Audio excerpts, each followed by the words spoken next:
Hello students, welcome to GRD classes. In today's lecture, we will start our new chapter, that is chapter number 6 of class 12th.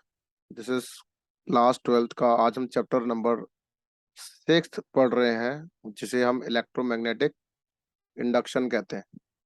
तो कहता है electromagnetic induction एक ऐसा chapter है जिस chapter के अंदर हम फ्लक्स का चेंज कराएंगे और फ्लक्स के चेंज होने से एक ईएमएफ इंड्यूस होता है।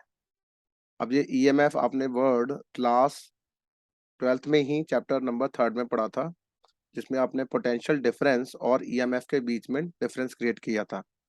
आपने 3-3 4-4 पॉइंट्स लिखे थे। तो वही चीज अब उसको और अच्छी तरीके से हम एक्सप्लेन करेंगे मैग्नेटिक फील्ड में। तो सबसे पहले इलेक्ट्रोमैग्नेटिक इंडक्शन के अंदर जो सबसे पहली क्वांटिटी और यू कैन से सबसे पहला टॉपिक जो हम रीड करने जा रहे हैं, दैट इज मैग्नेटिक फ्लक्स। तो कहता है मैग्नेटिक फ्लक्स क्या होता है। तो जैसे आप इलेक्ट्रिक फ्लक्स पढ़ के आए हैं कि total number of electric field lines passing through a given surface normally to it, तो उसे हम इलेक्ट्रिक फ्लक्स कहते थे। ठीक उसी तरीके से अगर मेरे पास ये इस तरीके से कोई एरिया है जिसका एरिया ए है, ठीक है, ये एरिया ए है और यहाँ से कुछ मैग्नेटिक फील्ड लाइंस पास हो रही हैं, ठीक है। तो कि किस तरीके से पास हो रही हैं, तो दैट इज नॉर्मली। नॉर्मली मतलब परपेंडिकुलर, किसी भी सरफेस से कुछ मैग्नेटिक फील्ड लाइंस हैं जो किस तरीके से पास हो रही हैं बेटा, परपेंडिकुलर टू द सरफेस। अगर ये परपेंडिकुलर टू द सरफेस है तो इसी डायरेक्शन में एरिया वेक्टर भी होगा, जिसे हम एन कैप से रिप्रेजेंट करेंगे। तो कहता है कि इसकी डेफिनेशन बताओ। तो अकॉर्डिंग टू द डेफिनेशन कि जब भी मैग्नेटिक फ्लक्स निकालेंगे हम किसी एनी सरफेस से किसी भी मैग्नेटिक फील्ड में, तो इट इज डिफाइंड एज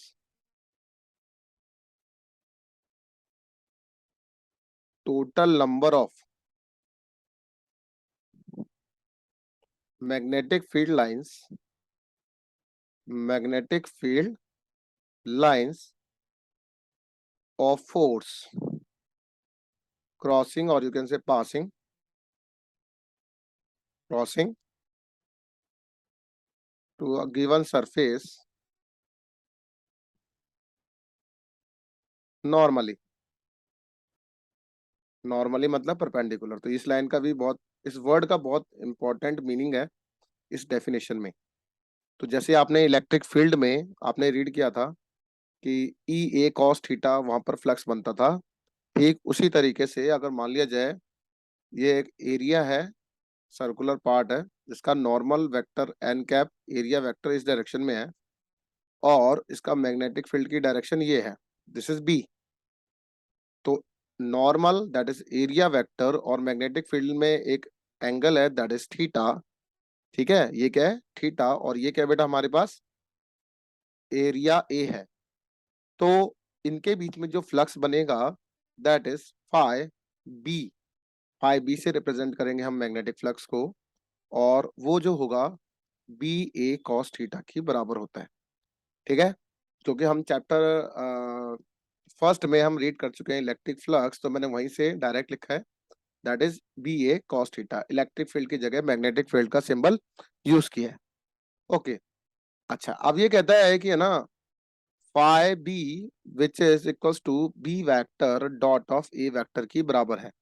कहता है डॉट प्रोडक्ट क्यों लिया है सर आपने, क्योंकि कॉस आया है और कॉस आप जानते हैं क्लास 11th में रीड करके आए हैं कि डॉट प्रोडक्ट जो है एक स्केलर क्वांटिटी बनाता है। दो वेक्टर क्वांटिटी का डॉट प्रोडक्ट एक स्केलर क्वांटिटी बनाता है, क्योंकि मैग्नेटिक फील्ड क्या है, एक वेक्टर क्वांटिटी है। एरिया वेक्टर क्या है, एक वेक्टर क्वांटिटी है। तो दोनों का डॉट प्रोडक्ट क्या बनाएगा, एक स्केलर क्वांटिटी। फाइव भी क्या है, एक स्केलर क्वांटिटी है। तो दिस इज मैग्नेटिक फ्लक्स है जो हमारे पास क्या है बेटा, एक स्केलर क्वांटिटी है। अब इसको और अच्छी तरीके से समझिए। कहता है अगर ये एरिया है जिसको हमने ए से रिप्रेजेंट किया है और मैग्नेटिक फील्ड मान लिया जाए इस डायरेक्शन में है और इसी डायरेक्शन में नॉर्मल एन कैप है एरिया वेक्टर का। N cap basically area vector है परपेंडिकुलर टू द सरफेस। तो इसमें थीटा कितना दिख रहा है आपको, दैट इज 0 डिग्री। अगर 0 डिग्री है तो आपको पता है फ्लक्स किसकी बराबर है, बी ए कॉस थीटा, और कॉस की जगह आप कॉस 0 लिख देंगे। You will get cos 0 which is equal to 1, और आपका जो मैग्नीट्यूड आएगा वो प्लस बी ए की बराबर आएगा। ठीक उसी तरीके से ये वही एरिया है जिसको मैंने इस तरीके से रोटेट कर दिया। अब रोटेट होने से इसका नॉर्मल जो है वो इस डायरेक्शन में हो गया और मैग्नेटिक फील्ड जो है वो इस डायरेक्शन में हो गया। तो इनके बीच में जो एंगल बना है बेटा वो कितना बना है, theta which is equal to 180 degree. तो phi b which is equal to कितना, b A cos of 180 degree, and you know that cos 180 is -1। जिनके पास मैथ्स नहीं है तो मुझे पता है कि ये ज़्यादातर बच्चे ये वैल्यूज भी याद नहीं करते, तो मेरी रिक्वेस्ट है कॉस की और साइन की वैल्यूज तो हमेशा याद करके रखिए। तो ये मैग्नीट्यूड जो दे रहा है वो माइनस बी ए दे रहेगा।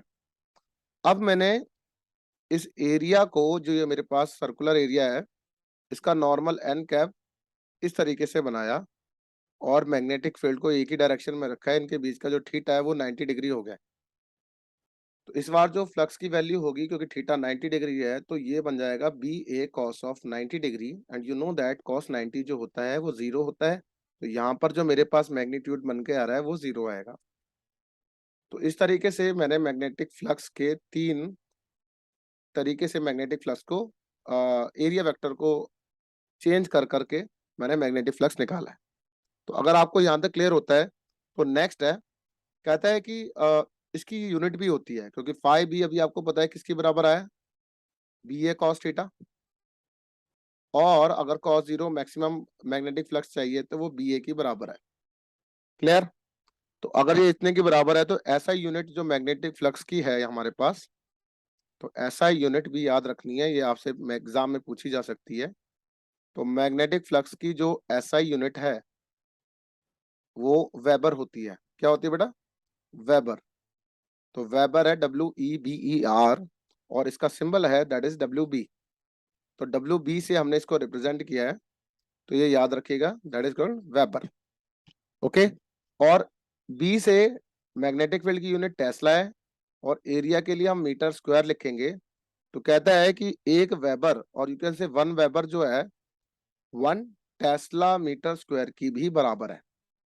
तो ये एक बहुत इंपॉर्टेंट पॉइंट है जो आपको याद रखना है। ठीक है? तो जैसे ये ऐसा ही यूनिट है, वैसे ही आप क्लास 11th में पढ़कर आए हैं, एक CGS यूनिट भी होती है। ठीक है? ऐसा यूनिट को हम MKS सिस्टम में लेते हैं, और CGS यूनिट जो होती है वो सेंटीमीटर ग्राम सेकंड में होती है। तो इसकी CGS यूनिट भी लिख लेंगे तो बहुत अच्छा रहेगा, एक्स्ट्रा नॉलेज है और ये आपका इंपॉर्टेंट पॉइंट है। तो कहता है कि CGS यूनिट जो होगी मैग्नेटिक फ्लक्स की, वो किसकी बराबर होगी, दैट इज मैक्सवेल। तो मैक्सवेल जो है वो CGS यूनिट है जिसे हम mx से रिप्रेजेंट करेंगे। एंड यू नो दैट कि 1 वेबर जो होता है, जो 1 टेस्ला मीटर स्क्वायर है, वो 10 raise to the power 8 Maxwell की बराबर है। किसकी बराबर है? 10 raise to the power 8 Maxwell की बराबर है। तो मेरे ख्याल से यहाँ तक क्लियर होता है आप सही बच्चों को। तो ये इलेक्ट्रोमैग्नेटिक इंडक्शन का इंट्रोडक्शन था जिसमें हमने मैग्नेटिक फ्लक्स के बारे में रीड किया है। अच्छा, कहता है कि ये जो मैग्नेटिक फ्लक्स का चेंज होगा बार बार, जिसमें cos 0 भी आ रहा है, 180 भी आ रहा है, 90 भी आ रहा है, जिसमें हमने cos 90 लगा के 0 निकाला, cos 0 लगा के हमने मैग्नेटिक फ्लक्स बी ए निकाला, और cos 180 लगा के माइनस बी ए निकाला। तो कहता है कि ये जो फ्लक्स का चेंज है, तो मैं यहाँ पर आपको बता रहा हूँ यहाँ पर किस तरीके से करना है। ठीक है? तो इतना आज के लेक्चर में हम रीड करते हैं, बाकी का पार्ट जो है हम नेक्स्ट क्लास में करेंगे। Thank you very much.